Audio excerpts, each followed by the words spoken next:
اللهم صل على سيدنا ومولانا محمد وعلى آل سيدنا ومولانا محمد وبارك وسلم عليه.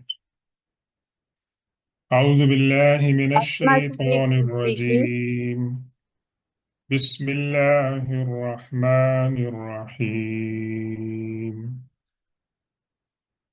لا أقسم بهذا البلد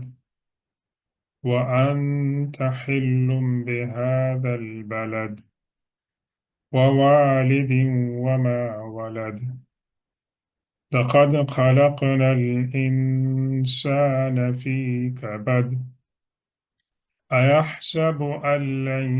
يقدر عليه أحد يقول أهلكت مالا لبدا أيحسب أن لم يره أحد ألم نجعل له عينين ولسانا وشفتين وهديناه النجدين. صدق الله مولانا العظيم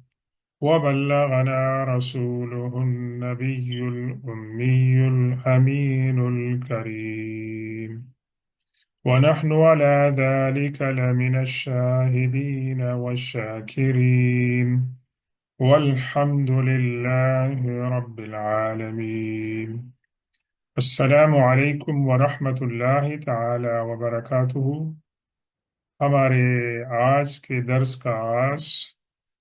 سورت البلد سے ہو رہا ہے، جس کا نمبر 90 ہے، اور یہ مکی سورت ہے، اور اس کے اندر 20 آیات ہیں، اور اس کا زمانہ نزول تقریباً وہی ہے جو بیشتر اس طرح کی صورتوں کا ہے، کہ جس میں اللہ کے رسول صلی اللہ علیہ وسلم کی دعوت جو ہے وہ پہنچ رہی ہے، اور اس کے ساتھ ساتھ اس دعوت کی مخالفت بھی بہت زیادہ ہو رہی ہے. اس صورت کے اندر اللہ تبارک و تعالی نے چند باتوں کی قسم کھائی ہے، اور اس میں اللہ تبارک و تعالی نے انسان کی فطرت کے حوالے سے کچھ حقائق بیان فرمائے ہیں. اللہ تبارک و تعالی نے اس صورت کے اندر انسان کی طبیعت کے اندر، اس کے کریکٹر کے اندر جو تضادات ہیں، کنٹرڈکشنز ہیں، ان کو بھی ایکسپوز کیا ہے. اور پھر اللہ تبارک و تعالی نے آخر میں انسان کو اپنی نعمتیں یاد دلانے کے بعد فرمایا ہے کہ اس نے انسان کو دونوں راستے دکھا دیے ہیں، اور جو لوگ کے صحیح راستے کا انتخاب کرتے ہیں ان کا انجام کیسے ہوگا، اور جو غلط راستے کا انتخاب کرتے ہیں وہ کس انجام سے دوچار ہوں گے. اور اس میں تھوڑا بہت سیرت طیبہ کا بھی ذکر ہے اشارتاً. اور اللہ تبارک و تعالی نے یہ جو صورت ہے اس کا نام بلد رکھا ہے، اور بلد سے مراد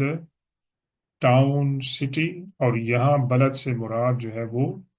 بلد الامین یعنی مکہ ہے، جس کو ام القریٰ بھی کہتے ہیں. تو اللہ تبارک و تعالی جو ہے وہ قسم کھا رہے ہیں، اور یہ قسم جس طرح ہم پہلے دیکھ چکے ہیں کہ اس کے اندر جو لا ہے وہ ایڈیشنل ہے.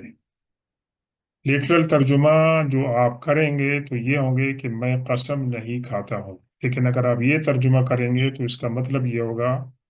کہ آپ عربی زبان کو تو جانتے ہیں، لیکن قرآن پاک کی تفسیر کے جو اصول اور قواعد ہیں، اور عربی زبان کے بھی جو اصول اور قواعد ہیں،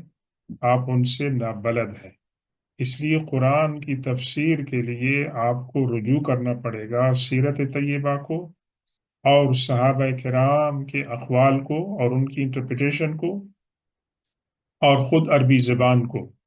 تو جب اللہ تبارک و تعالیٰ نے یہ فرمایا لا اقسم بہذا البلد، کا ترجمہ یہ نہیں ہوگا کہ میں قسم نہیں کھاتا ہوں اس شہر کی، بلکہ ترجمہ یہ ہوگا کہ میں اس شہر کی قسم کھاتا ہوں۔ اور یہ عربی زبان کی خاصیت ہے۔ اور لا کو جو یہاں پر ذکر کیا گیا ہے،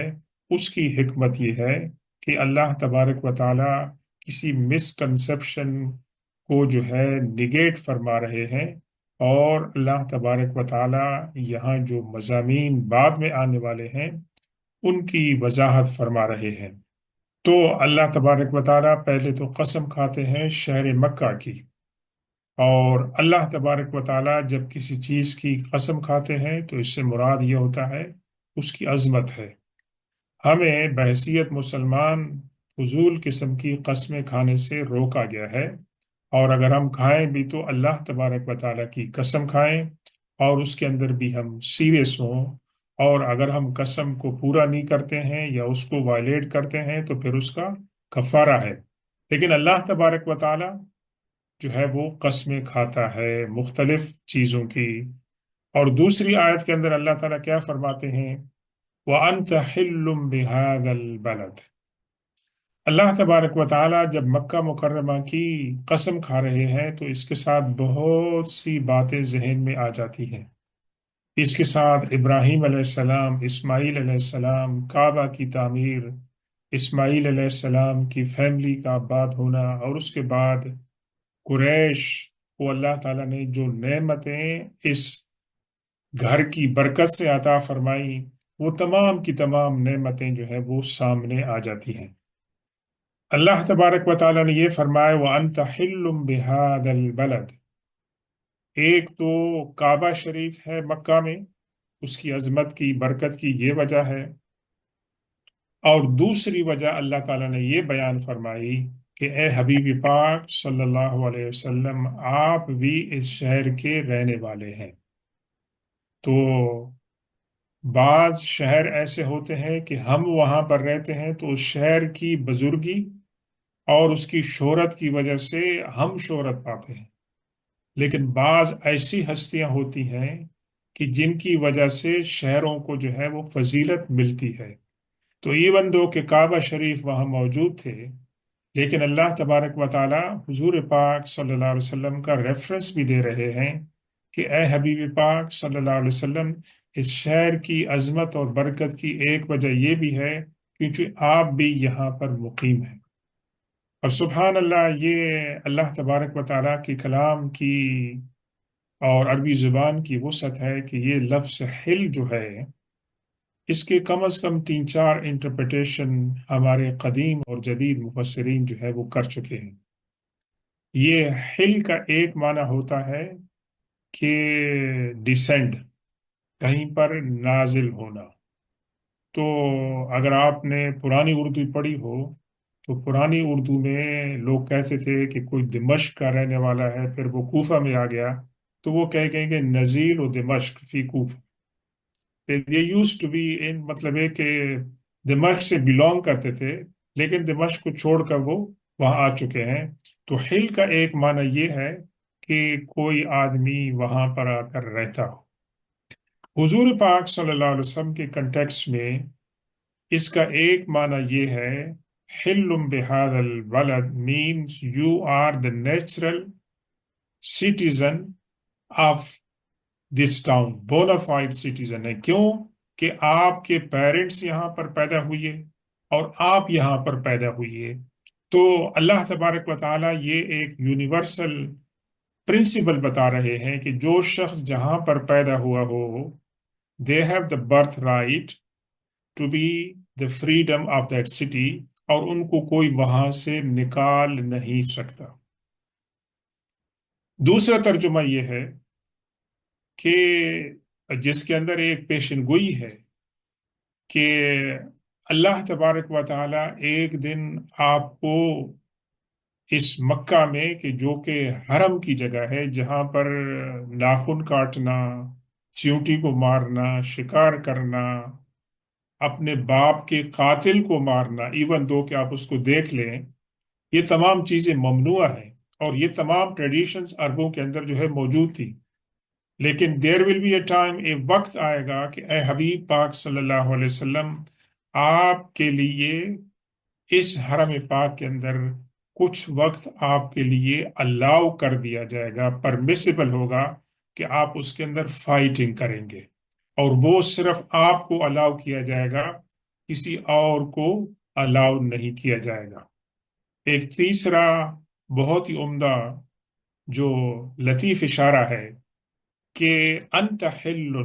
you have been made permissible, یعنی پورے حرم کے اندر عربوں کی، قریش کی ٹریڈیشن ہے کہ یہاں پر گھاس کاٹنا، درختوں کو کاٹنا وہ ممنوع ہے،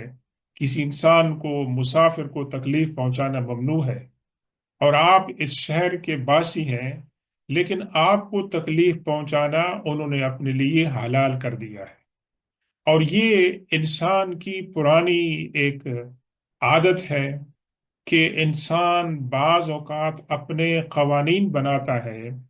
اور بعض اوقات انسان اپنی ہی قوانین کی وائلیشن کرتا ہے، اور یہ انسان کی طبیعت کے اندر جو ہے، وہ مزاج کے اندر، اس کے کریکٹر کے اندر تضاد ہے، اور یہ تضادات آپ دیکھتے ہیں۔ یعنی آپ کو میں ایک قریبی مثال دوں کہ 2-3 دن پہلے میں ہسپتال میں دو بیماروں کو دیکھنے گیا، تو دونوں بیمار جو تھے وہ، جو سٹاف تھا ان کے لیے بڑے عزت و احترام کے جذبات کا اظہار کر رہے تھے، دعا کر رہے تھے، اور واقعی جب آپ ہسپتال میں جاتے ہیں، دا way you are treated, attended, آپ دل سے جو ہے، بڑی آپ کے دل سے دعائیں نکلتی ہیں۔ لیکن پھر خیال آتا ہے کہ یہ وہ نظام ہے کہ جس کے اندر جانوروں کو بھی تکلیف پہنچانا جو ہے وہ ممنوع ہے، ایون دو کہ سلاٹر ہاؤسز کے اندر بھی اینیمل ویلفیئر کے آفیشلز موجود ہوتے ہیں کہ میک شور کہ جانور کو ذبح تو کیا جا رہا ہے، لیکن اس کو تکلیف جو ہے وہ نہ پہنچائے، اور تکلیف کم سے کم ہو۔ لیکن اسی نظام کے اندر آپ دیکھتے ہیں کہ اسی نظام کے جو باسی ہیں اور رہنے والے ہیں، ان کی آنکھوں کے سامنے مظلوموں پر ظلم ہو رہا ہے۔ نہ صرف یہ کہ وہ مظلوموں پر ظلم کو روکتے ہیں، بلکہ مظلوموں پر ظلم کے اندر وہ مدد کرتے ہیں، اور ان کے ساتھ تعاون کرتے ہیں، اور وہ چاہتے ہیں کہ جو ظالم ہے، they have the right to do what they want۔ تو یہ اللہ تبارک و تعالی انسان کی جو اس کی کریکٹر ہے، اس کا جو مزاج ہے، اس کی جو کنٹرڈکشنز ہیں، اس کے اندر ایک یہ بھی بات ہے، وَأَنْتَ حِلٌّ بِهَادَا الْبَلَدِ، آپ تمام چیزیں مکہ مکرمہ میں حرام ہے، لیکن آپ کو حلال کر دیا گیا ہے، یعنی آپ کا قتل کرنا، اور آپ کے صحابہ کرام کو تکلیفیں پہنچانا، آپ کے راستے میں رکاوٹیں ڈالنا، یہ تمام باتیں اہل مکہ نے حلال کر دی ہیں۔ حالانکہ باہر سے کوئی لوگ آ جائیں، ان کی لک آفٹر کرنا، یہ تمام کی تمام چیزیں جو ہے ان کو انہوں نے ممنوع قرار دیا ہے۔ وَوَالِدٍ وَمَا وَلَدٍ، اور یہ تیسری قسم اللہ تبارک و تعالیٰ کس کی کھا رہے ہیں؟ والد کی، the father، ولد اور the children they are going to be bringing in۔ تو اس سے مراد جو ہے وہ 3 انٹرپریٹیشن ہے۔ ایک تو اس سے مراد یہ ہے کہ آدم علیہ السلام اور آدم علیہ السلام کی تمام اولاد، اس سے مراد ایک عام والد بھی ہے اور اس کی اولاد بھی ہے، لیکن جو زیادہ مطلب ہے کہ قرین قیاس ہے یہاں پر کنٹیکس میں، اور جس کو اکثر مفسرین نے لیا ہے، والد سے مراد ابراہیم علیہ السلام ہے، اور ولد سے مراد ان کی نسل، اور خاص طور پر نسل اسماعیل علیہ السلام سے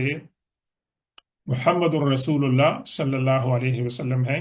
تو یہ اللہ تبارک و تعالیٰ اکرام فرما رہا ہے حضور پاک صلی اللہ علیہ وسلم کا بھی، اور ابراہیم علیہ السلام کا بھی، اور ابراہیم علیہ السلام کی اولاد حضرت اسماعیل علیہ السلام سے، اور خاص طور پر محمد الرسول اللہ صلی اللہ علیہ وسلم سے۔ یقیناً جس وقت حضور پاک صلی اللہ علیہ وسلم اور آپ کے صحابہ کرام کو مکہ سے ہجرت کرنے پر مجبور کر دیا گیا تھا، اس وقت تو یہ بات بڑی یعنی بھیانک لگتی تھی کہ ایک انسان کا کیا قصور ہے سوائے اس کے کہ وہ کعبہ کی اور مکہ کی عظمت کی بات کرتا ہے اور ایک خدا کی عبادت کی تعلیم دیتا ہے، اور اس کو نکالا جا رہا ہے، اس کو وہاں پر رہنے کا حق نہیں دیا جا رہا جو اس کا برتھ رائٹ ہے۔ لیکن اللہ تبارک و تعالیٰ کی اپنی حکمتیں ہیں۔ سپوز کہ حضور پاک صلی اللہ علیہ وسلم کو فورس نہ کیا جاتا اور آپ مکہ میں رہتے، مکہ میں آپ کی دعوت کامیاب ہو جاتی، اور اس کے بعد دوسرے علاقوں میں جو ہے وہ دعوت پھیل جاتی، لیکن یثرب کا کیا ہوتا، مدینہ کا کیا ہوتا، جس کو اللہ کے رسول صلی اللہ علیہ وسلم نے اپنا مسکن بنایا، جہاں پر کہ آپ کی آخری آرام گاہ ہے، اور جس کے بارے میں یہ کہا جاتا ہے کہ دنیا میں بہترین اور افضل ترین مقام جو ہے وہی ہے جہاں پر آپ آرام فرما رہے ہیں۔ تو اللہ تبارک و تعالیٰ کے کاموں کے اندر حکمت ہوتی ہے، لیکن حضور پاک صلی اللہ علیہ وسلم نے مکہ کو فتح کرنے کے باوجود بھی کچھ انصار کے ذہن میں یہ پیدا ہوئی کہ بات کے بھی اب حضور صلی اللہ علیہ وسلم نے مکہ کو فتح کر لیا ہے، اپنے آبائی گھر میں جائیں گے، یہاں پر سیٹل ہو جائیں گے، ہمارا کیا ہوگا؟ تو حضور پاک صلی اللہ علیہ وسلم فرمایا تھا کہ میں انصار کو اور مدینہ کو نہیں چھوڑوں گا، ایون دو کہ مکہ جو تھا وہ the dearest place to the Prophet صلی اللہ علیہ وسلم۔ یہ تین قسمیں کھانے کے بعد اب اللہ تبارک و تعالیٰ ان قسموں کا جو مقصد ہے اس کو ریلیٹ فرما رہے ہیں۔ لقد خلقنا الانسان فی کبد، بے شک ہم نے انسان کو پیدا کیا ہے کس کے اندر؟ کبد کے اندر۔ کبد کے بہت سے میننگ ہیں، کبد کے معنی ہے کہ middle of the way S بھی، لیکن کبد کا ایک معنی کیا ہے کہ تکلیف کے اندر، اسٹرگل کے اندر، مشکل کے اندر۔ یعنی اللہ تبارک و تعالیٰ جو انسان کا خالق ہے وہ بیان فرما رہا ہے کہ ہم نے انسان کو پیدا کیا ہے تکلیف کے اندر، مشقت کے اندر، اور یہ تکلیف اور مشقت انسان کی شروع ہوتی ہے ماں کے پیٹ میں، اور اس کے بعد انسان جو ہے مختلف مراحل سے گزرتا ہے، اور ایک مرحلہ آتا ہے جوانی کا کہ جس کے اندر انسان جو ہے وہ اپنی زندگی کے اور عمر کے جو ہے وہ عروج پر ہوتا ہے، لیکن اس کے بعد پھر بڑھاپا آتا ہے، اور ایون جوانی کے اندر بھی انسان جو ہے وہ تگ و دو کرتا ہے مختلف چیزوں کے لیے۔ تو یہ تمام باتیں اسی معنی میں آتی ہیں کہ لقد خلقنا الانسان فی کبد، کہ ہم نے انسان کو تکلیف کے اندر جو ہے وہ پیدا کیا ہے، اور ہمیشہ وہ اسٹرگل جو ہے وہ کرتا رہے گا۔ یہ اللہ تبارک و تعالیٰ نے انسان کی فطرت اور اس کی حقیقت کو ظاہر فرمایا ہے۔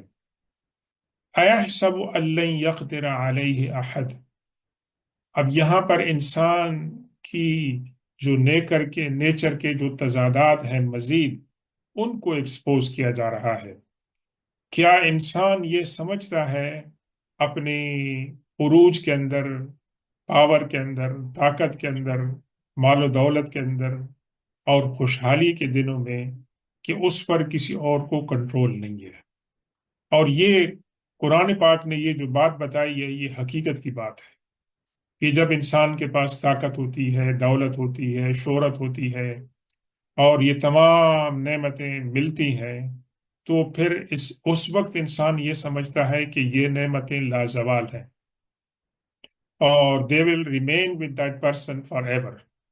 لیکن یہ انسان کی جو ہے وہ بھول ہوتی ہے، اور ان نعمتوں کو زائل ہونے میں 10 سال لگ سکتے ہیں، 20 سال لگ سکتی ہیں، اسی طرح قوموں کو 100 سال لگ سکتے ہیں، لیکن فارسی میں کہتے ہیں نا کہ ہر کمال را زوال ہے، جس جس کو بھی عروج ملتا ہے ان کو زوال بھی جو ہے وہ ملتا ہے۔ تو یہ ان لوگوں کے بارے میں، مکہ کے جو ایروگنٹ لوگ تھے، ٹرائبل لیڈرز تھے، ان کے بارے میں کہا گیا ہے کہ وہ سمجھتے ہیں کہ ان کے اوپر کسی کا کنٹرول نہیں ہے، یعنی اللہ تبارک و تعالیٰ کو بھی بھول گئے ہیں۔ یقول اہلکت مالا لبدا، اور یہ انسان کہتا ہے کہ میں نے بہت ہی مال خرچ کر ڈالا ہے۔ اس میں دو الفاظ جو ہیں وہ قابل غور ہیں، ایک تو لبدا ہے، لام با اور دال، یہ کہتے ہیں جو بال انسان کے جو تھے، جو گچھے ہوتے ہیں آپس میں جڑے ہوتے ہیں، اس کو بھی لبد کہتے ہیں، اور اس سے مراد وہ مال ہے، وہ مال و دولت اشرفیاں جو کوائنز وغیرہ پرانے زمانے میں ہوتے تھے کہ پائل اپون پائل، اتنے مطلب ہے کہ ان کو رکھا گیا تھا کہ آپ ترتیب سے بھی نہیں رکھتے ہیں، آپ اس کے اوپر گٹھیاں گٹھیاں رکھتے جاتے ہیں۔ تو یہ اہلک تو کے معنی ہیں کہ میں نے I have wasted too much money, یہ نہیں کہا کہ انفقت ہو میں نے خرچ کیا، وہ کہہ رہا ہے کہ اہلک تو مال اللبدا، میں نے بہت زیادہ مال خرچ کر لیا ہے۔ اس کے بارے میں ہمیں دو تین روایتیں ملتی ہیں۔ ایک تو صاحب تھے کہ جو مسلمان نہیں تھے، اور وہ ان کی یہ شکایت تھی کہ انہوں نے بہت زیادہ مال اپنا جو ہے وہ خرچ کیا ہے، اور ان کی شکایت یہ تھی کہ میں نے یہ مال جو خرچ کیا ہے، میں نے حضور پاک صلی اللہ علیہ وسلم کی دعوت کو ریجیکٹ کروانے میں اور ان کی مخالفت میں یہ تمام مال جو میں نے کیا ہے it has gone all waste, کیونکہ وہ دعوت جو ہے وہ رک نہیں سکی۔ اور دوسرے ایک صحابی کے بارے میں ہے، حضرت حارث رضی اللہ عنہ، کہ وہ حضور پاک صلی اللہ علیہ وسلم کے پاس آتے تھے جب ان سے کوئی گناہ سرزد ہوتا تھا، کوئی غلطی ہوتی تھی، تو وہ آتے تھے حضور پاک صلی اللہ علیہ وسلم کے پاس کہ یا رسول اللہ مجھ سے یہ گناہ ہو گیا ہے، تو حضور پاک صلی اللہ علیہ وسلم ان کو فرماتے تھے کہ آپ صدقہ اور خیرات کریں۔ تو وہ یہ کہتے تھے کہ میں جب سے مسلمان ہوا ہوں میں نے اسلام کے اندر بہت زیادہ مال جو ہے وہ خرچ کیا ہے۔ تیسری انٹرپریٹیشن یہ ہے کہ ایک شخص نے فضول کاموں میں اتنا پیسہ خرچ کیا ہے کہ جس کا کوئی فائدہ نہیں، اور جب اس کو کہیں سے تھوڑی سی بھڑک محسوس ہوتی ہے کہ people are becoming to appeal to them for donation, charity work کے لیے، تو وہ کہے گا میں تو آلریڈی پیسہ ٹو مچ خرچ کر چکا ہوں، میرے پاس آپ کس لیے آ رہے ہیں؟ تو یہ انسان کی گریڈینس اور ویسٹفلنس کی جو ہے نا ایک اس کو اللہ تعالیٰ ایکسپوز فرما دے ہے۔ پھر اس کے بارے میں اللہ تعالیٰ نے شکایت فرما دی، اَيَحْسَبُ أَن لَّمْ يَرَهُ أَحَدٌ، کیا وہ یہ گمان کرتا ہے کہ اس کو کسی نے نہیں دیکھا ہے؟ نہیں، اللہ تبارک و تعالیٰ تو دیکھ رہا ہے کہ وہ شکایت کر رہا ہے کہ میں نے یہ سب کیا ہے، لیکن اللہ تبارک و تعالیٰ اس کو دیکھ رہا ہے۔ اور یہ اس معاشرے میں اللہ تبارک و تعالیٰ یہ بات ان کو بتا رہے ہیں کہ جن کا خدا کے بارے میں جو تصور تھا وہ محدود تھا، اور حضور پاک صلی اللہ علیہ وسلم ان کو ریمائنڈ کرا رہے ہیں کہ جس خدا کی عبادت کا میں تمہیں اس کی دعوت دیتا ہوں وہ خدا ہے جو تمام تمہارے دلوں کے حالات کو جانتا ہے، وہ سمیع بھی ہے، بصیر بھی ہے، علیم بھی ہے۔ پھر اللہ تبارک و تعالیٰ یہاں پر اپنی نعمتوں کا ذکر فرما رہے ہیں، أَلَمْ نَجْعَلْ لَهُ عَيْنَيْنِ وَلِسَانًا وَشَفَتَيْنِ وَهَدَيْنَاهُ النَّجْدَيْنِ، کیا ہم نے انسان کو دو آنکھیں نہیں عطا فرمائی، اور کیا ہم نے اس کو ایک زبان اور دو ہونٹ نہیں عطا فرمائے، اور کیا ہم نے اس کو رہنمائی نہیں کی دو راستوں کی؟ یہ اللہ تبارک و تعالی یہاں پر انسان کی جو ایروگنس ہے، اس کی جو ناشکری ہے، اس کے حوالے سے اللہ تعالیٰ یہ چند نعمتیں جو ہے وہ بیان فرما رہے ہیں۔ اگر انسان کو اللہ تعالیٰ نے ایک آنکھ دی ہوتی تو اس کے ساتھ کتنی تکلیف ہوتی انسان کو دیکھنے میں، اور اللہ تبارک و تعالیٰ نے اگر انسان کو جو ہے ایک ہونٹ عطا فرمایا ہوتا تو اس کے اندر کتنی جو ہے وہ تکلیف ہوتی۔ لیکن اللہ تبارک و تعالیٰ نے انسان کی باڈی کی خوبصورتی اور اس کے لیے آسانیاں پیدا کرنے کے لیے اللہ تعالیٰ نے اس کو دونوں آنکھیں عطا فرمائی، اور اگر آنکھیں نہ ہوتی تو انسان کتنی نعمتوں سے جو ہے وہ اور برکتوں سے محروم ہوتا۔ اور ان کے بارے میں آپ ان لوگوں سے پوچھیں کہ جو ویژن سے محروم ہے، نابینا ہے، کہ وہ کتنی باتوں سے وہ جو ہے وہ محروم ہے۔ وَهَدَيْنَاهُ النَّجْدَيْنِ، اور نجد جو ہے یہ تو آج کل کے سعودی عرب میں ایک علاقے کا نام ہے، اور نجد کے معنی ہوتے ہیں راستے کے، اور نجد کے معنی ہوتے ہیں ماؤنٹینس پاتھ ایز ویل، یعنی ایسا راستہ کہ جس کے اندر مشقت کرنی پڑتی ہے۔ اور اللہ تعالیٰ یہاں پر یہ بیان فرماتے ہیں کہ ہم نے انسان کو دو راستے دکھا دیے، ایک اچھائی کا راستہ اور ایک برائی کا راستہ، اور اس کی مثال ایسی ہے کہ انسان نے جو فٹ آف دا ماؤنٹین ہے وہاں سے انسان نے کلائم کر دا ہے to the summit of the mountain, اور اس کی طرف جو ہے دو راستے جا رہے ہیں، اور اس میں انسان اگر آسانی والا راستہ اختیار کرے گا تو انسان سمٹ تک پہنچ جائے گا، لیکن اگر مشکل راستہ اختیار کرے گا تو انسان کو مشکلات جو ہیں وہ پیش آ سکتی ہیں۔ یہ تمام بیان کرنے کے بعد اللہ تبارک و تعالی اب ایک سوال فرما رہے ہیں، اور انسان کی جو بدبختی ہے آ، اس کے بارے میں افسوس کا اظہار فرما رہے ہیں۔ فَلَقْتَحَمَ الْعَقَبَةَ، اقتحم کے معنی ہوتے ہیں to storm something، to raid, to attack, مطلب ہے سڈنلی آپ کسی کام کو کرتے ہیں اور جلدی کے ساتھ، تو اس کو اقتحام کہتے ہیں۔ کسی کے گھر میں پولیس والے، سیکیورٹی والے بغیر وارنٹ کے آدھی رات کو آ جائیں and they storm the house, اور کیا کریں کہ دروازوں کو اور کھڑکیوں کو وہ توڑیں اور دے smash ایوری تھنگ، تو اس کو آپ کہیں گے اقتحام۔ یہ لفظ اقتحام اس کے معنی میں آتا ہے۔ اور عقبہ کے معنی ہیں رکاوٹ کو۔ عقبہ اصل میں اس گھاٹی کو کہتے ہیں کہ جو پہاڑ کے درمیان میں ہوتی ہے، اور اس کو کیا کلائم کرنا جو ہے وہ مشکل ہوتا ہے۔ تو اللہ تعالیٰ فرماتے ہیں کہ انسان کو یہ نعمتیں دینے کے باوجود بھی انسان نے جو گھاٹی ہے اور جو سٹیپ پلیس ہے پہاڑ کے اندر، انسان نے اس کو سرماؤنٹ نہیں کیا، اس کو کلائم نہیں کیا، اس کو عبور نہیں کیا۔ انسان قرآن پڑھنے والا سوچے گا اللہ تبارک و تعالیٰ یہ جو بات فرما رہے ہیں یہ کس کنٹیکس میں فرما رہے ہیں؟ تو اللہ تبارک و تعالیٰ نے اس کی وضاحت بھی فرما دی کہ اقتحام العقبہ، what does it mean that؟ فرمایا وما ادراک ما العقبہ، اللہ تبارک و تعالیٰ پوچھ رہے ہیں کہ آپ کو کیا پتا ہے کہ عقبہ کیا ہے؟ آپ کو پتا ہے نا کہ دو بیعت ہوئی تھی انصار کی عقبہ میں، بیعت اولا اور بیعت ثانیہ، اور وہ بھی منی کے پاس جو ہے ایک گھاٹی کے اندر حضور پاک صلی اللہ علیہ وسلم کے ساتھ سیکریٹلی انصار کے دو جو تھے ڈیلیگیشن سے دونوں سالوں کے اندر جو ہے وہ ملاقات ہوئی تھی، تو اس کو بھی عقبہ کہتے ہیں۔ اور اسی طرح عقبہ ایک جگہ ہے جارڈن کے اندر، وہ بھی ایک مشہور جگہ ہے۔ تو اللہ تبارک و تعالیٰ پوچھ رہے ہیں وما ادراک ما العقبہ، اے قرآن پڑھنے والے، اے انسان تمہیں کیا پتا ہے، تمہیں کیا ادراک ہے، عقبہ کیا ہے؟ اور عقبہ رکاوٹ کو بھی کہتے ہیں، عقوبات۔ فک رقبۃ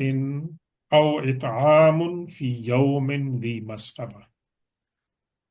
فکا یا فکو کے معنی ہوتے ہیں کوئی چیز جو ہے وہ بندھی ہوئی ہے، آپ اس کو انٹائی کرتے ہیں، اس کو آپ لوز کرتے ہیں، تالا ہے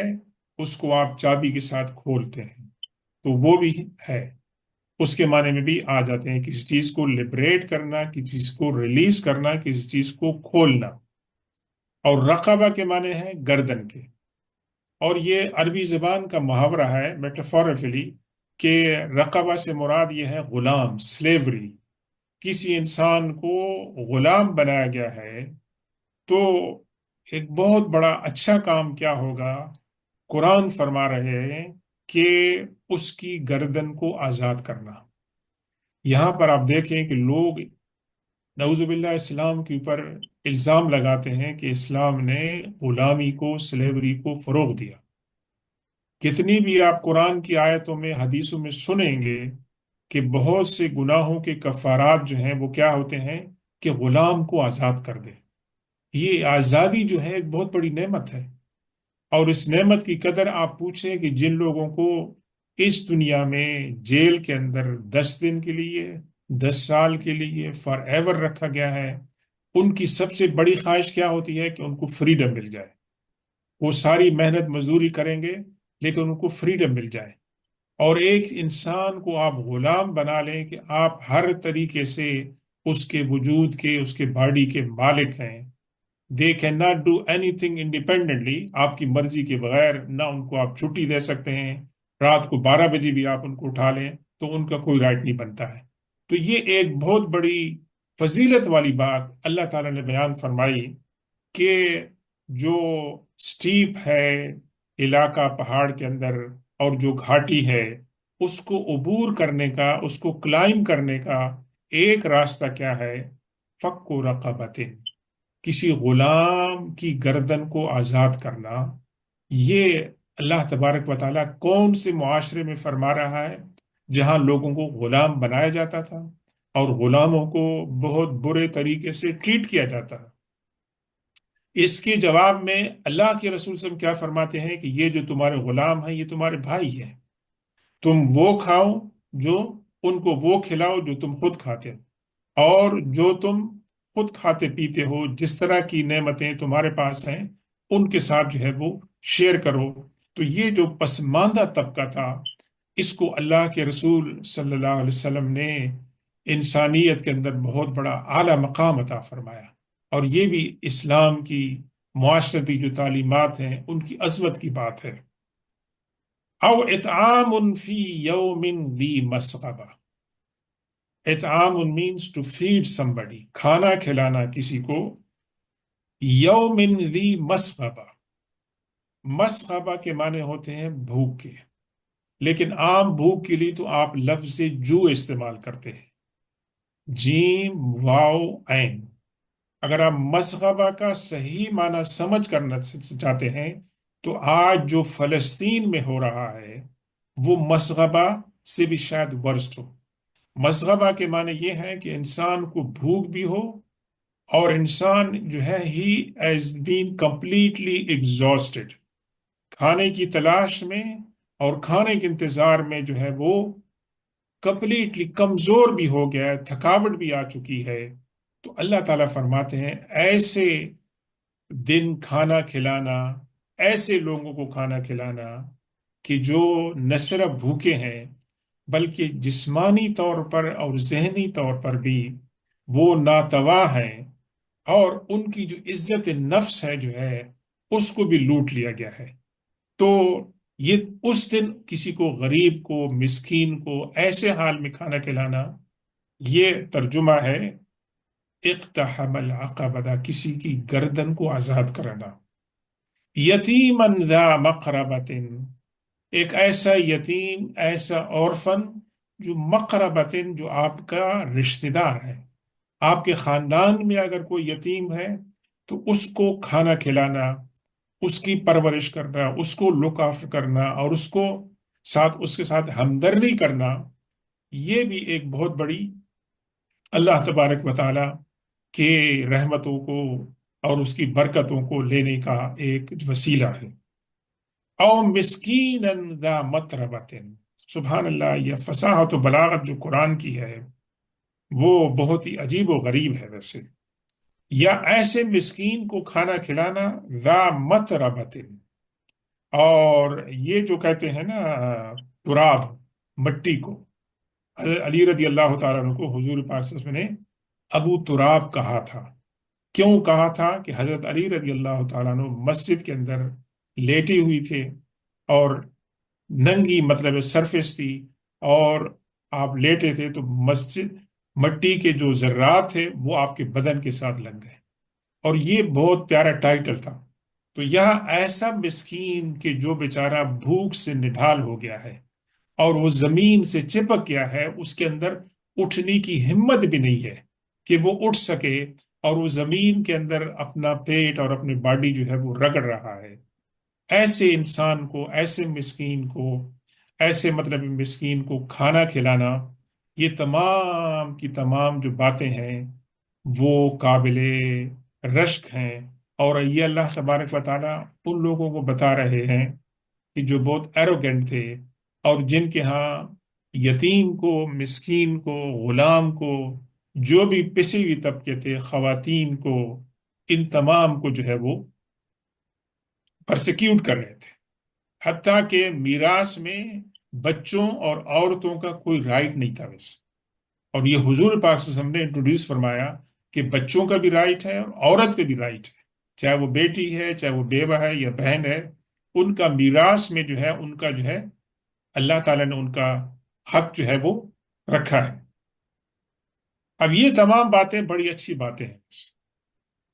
لیکن ان تمام باتوں کے اچھے ہونے کے لیے ایک اور چابی کی ضرورت ہے، ایک اور مفتاح کی ضرورت ہے۔ فرمایا ثم كان من الذين آمنوا وتواصوا بالصبر وتواصوا بالمرحمة۔ ایون دو کہ اس جاہلی معاشرے میں ظلم و ستم تھا،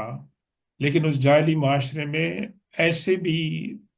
نرم دل لوگ تھے کہ جو مسکینوں پر ترس کھاتے تھے، جو مہمانوں